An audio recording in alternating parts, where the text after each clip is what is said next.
Hey everybody, welcome back to my kitchen. Tonight's kind of a special supper over here.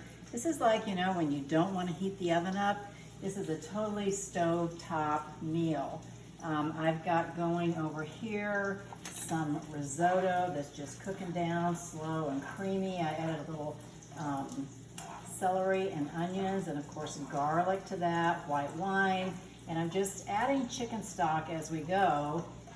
Cooking that down to get it nice and creamy. And that's in our 10-inch family non-stick skillet. So that's a perfect vessel for that.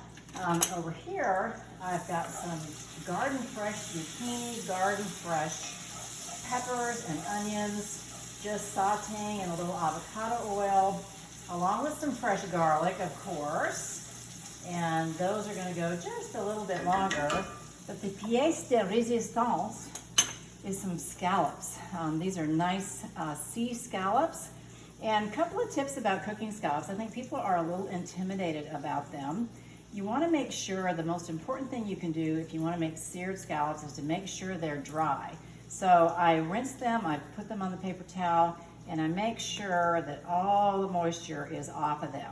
Now I've just seasoned with some freshly ground Himalayan sea salt, a little bit of lemon pepper, and I'm using avocado oil. So I love the cast iron skillets. They are so terrific. When you want searing to happen, cast iron is for sure the way to go because it allows you to get to that really high heat point so that when you add the scallops, you have an instant sear.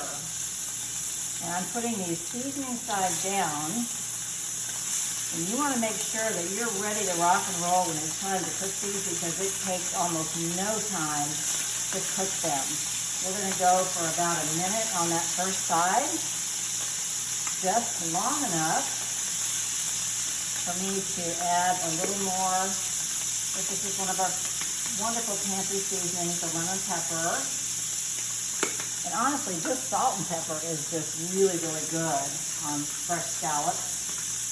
So we wanted to go with develop a nice sear on the back side of those, and salt, pepper grinders, gotta love them. I'm also going to be adding some slivered almonds to my risotto to give it a little texture and crunch as we go, and then kind of give that a stir along the way. Smelling really, really great around here. Small chef's tongs. Check one of those first ones we put in, and not quite ready yet. So I'll come back and show you the flip side and what the final product looks like. Okay, so we're back. We've got just flipping my scallops. You can see that nice, beautiful sear on the other side. So these literally need like maybe 1 or 2 minutes. I've got my risotto almost done. I added just a little bit more chicken stock. And I'm going to toss in my slivered almonds and some fresh Parmesan cheese. This is our zester, which happens to be a really great way to add nice fresh grated hard cheeses to things as well, but also for citrus zest and fresh ginger, fresh nutmeg, things like that. Using my bamboo spoon here to kind of mix that all together overnight. 10-inch cast iron, or 8-inch, 10-inch, sorry, cast iron skillet. My veggies are just about done.